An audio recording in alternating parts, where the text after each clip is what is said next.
Hasto ngotot ingin Jokowi dihadirkan di MK, bongkar sisi gelap kekuasaan, bandingkan dengan Megawati.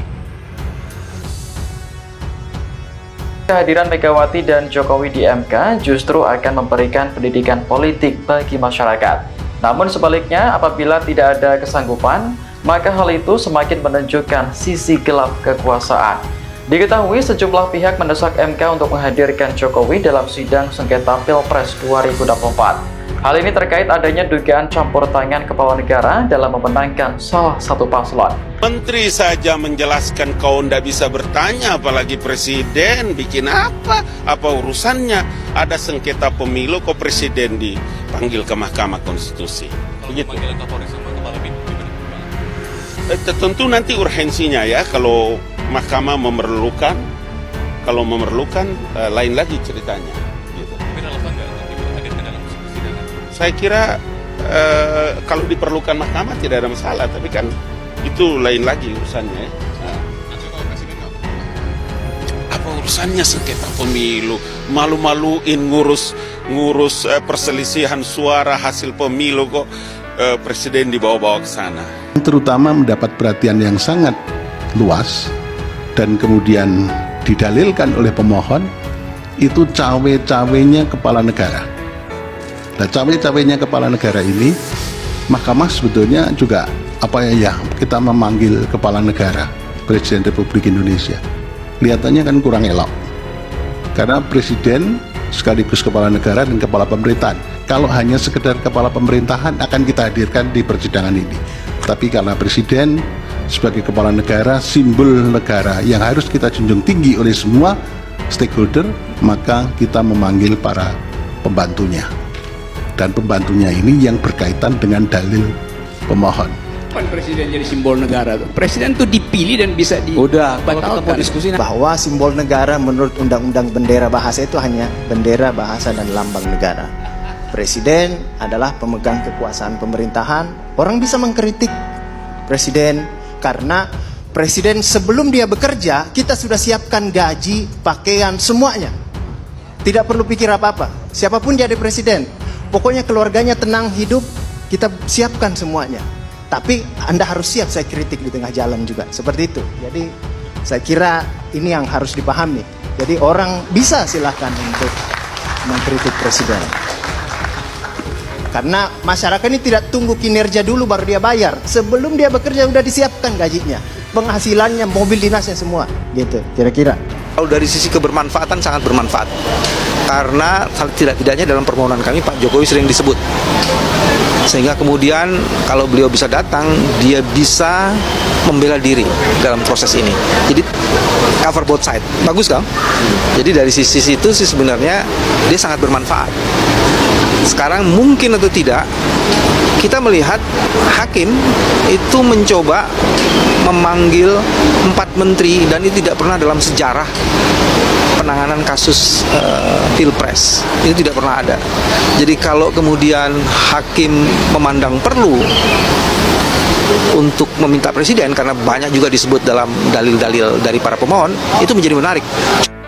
Sejak menapakkan kaki sebagai hakim konstitusi di gedung mahkamah ini pada tanggal 11 April 2017 atau sekitar 6,5 tahun yang lalu, baru kali ini saya mengalami peristiwa aneh yang luar biasa dan dapat dikatakan jauh dari batas penalaran yang wajar. Mahkamah berubah pendirian dan sikapnya hanya dalam sekelebat. Sebelumnya dalam putusan Mahkamah Konstitusi nomor 29/5155 tahun 2023, Mahkamah secara eksplisit, lugas dan tegas menyatakan bahwa ihwal usia dalam norma pasal 169 huruf Q Undang-Undang 7 2017 adalah wewenang pembentuk undang-undang untuk mengubahnya. Padahal sadar atau tidak, ketiga putusan tersebut menutup ruang adanya tindakan lain selain dilakukan oleh pembentuk undang-undang. Apakah Mahkamah pernah berubah pendirian? Pernah, tetapi tidak pernah terjadi secepat ini, di mana perubahan terjadi dalam hitungan hari.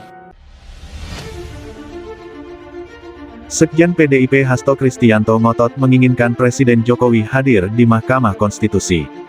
Hasto bahkan membandingkan Jokowi dengan Ketua Umum PDIP Megawati yang bersedia hadir jika dipanggil MK. Diketahui, MK sedang menyidangkan sengketa hasil Pilpres 2024. Saat ini MK sedang memeriksa bukti-bukti sebelum memutuskan hasil sengketa Pilpres 2024. Menurut Hasto Kristianto, jika Presiden Joko Widodo tidak bersedia hadir dalam sidang sengketa hasil Pilpres di Mahkamah Konstitusi, MK, sisi gelap kekuasaan tidak akan pernah terungkap. Hasto juga membandingkan Presiden dengan Ketua Umum PDIP Megawati Soekarnoputri yang telah menegaskan siap hadir di MK jika memang dibutuhkan.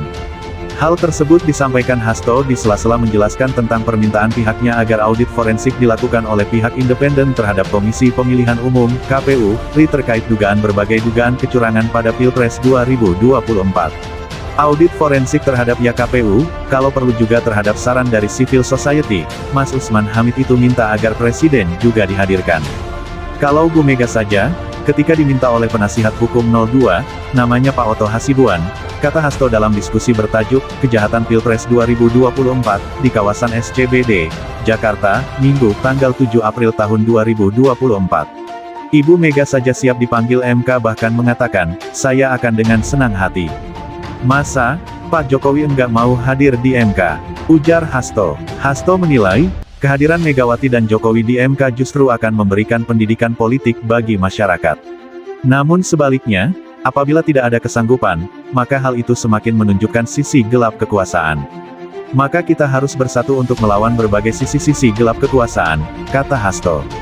Terkait seorang presiden dihadirkan dalam sidang MK, Sekretaris Jenderal Komite Independen Pemantau Pemilu KIP Kaka Suminta mengatakan, yang dipersoalkan bukan bisa atau tidaknya presiden hadir dalam persidangan di MK. Menurut dia, presiden bisa dihadirkan melalui surat oleh MK. Meski tak hadir fisik, kepala negara bisa menyampaikan keterangannya ke MK melalui surat tersebut. Misalnya, atau membenarkan, jadi sesuai dengan kebutuhan di Mahkamah Konstitusi. Surat di bawah sumpah itu seperti Pak Roy Suryo sebagai ahli telematika, dia diminta oleh MK untuk menyampaikan surat di bawah sumpah tentang apa yang dia saksikan sebagai ahli, ujar Kakak ditemui di lokasi yang sama. Nah presiden tentu saja, dia menyampaikan keterangan dengan surat di bawah sumpah. Itu ada di dalam teknis hukumnya ada. Itu surat disampaikan artinya, apakah suratnya melekat dengan sumpah presiden, atau surat di bawah sumpah dengan ini. Saya menyatakan dengan sebenarnya, katanya lagi. Kakak mengatakan, presiden mengutus perwakilannya melalui surat tersebut. Menurut dia, 4 orang menteri yang dihadirkan dalam persidangan pada Jumat lalu juga tidak atas nama presiden. Atau yang diperintahkan oleh presiden atas nama presiden. Kemarin kan tidak ada yang atas nama presiden. Menteri semua. Jadi kalau tidak hadir dan tidak kemudian diberikan kesempatan, ada kerugian juga dari pihak presiden untuk menjawab tudingan itu. Jadi kita harus fair juga supaya benar enggak sih, ujar Kakak. Lebih lanjut, dia menyebutkan bahwa surat itu bisa disampaikan ke MK maupun balasan bisa disampaikan pihak presiden sebelum tahapan kesimpulan. Iya, sebelum kesimpulan bisa memungkinkan. Tapi itu sesuai dengan kebutuhan Mahkamah Konstitusi sendiri dibutuhkan atau tidak, kata Kakak. Sebagai informasi, MK telah merampungkan rangkaian sidang sengketa Pilpres 2024 pada Jumat, tanggal 5 April tahun 2024. Tahapan berikutnya tinggal penyampaian dokumen kesimpulan dan alat bukti yang perlu dilengkapi maksimal pada Selasa tanggal 16 April tahun 2024 sore, sebelum MK membacakan putusan paling lambat pada Senin tanggal 22 April tahun 2024.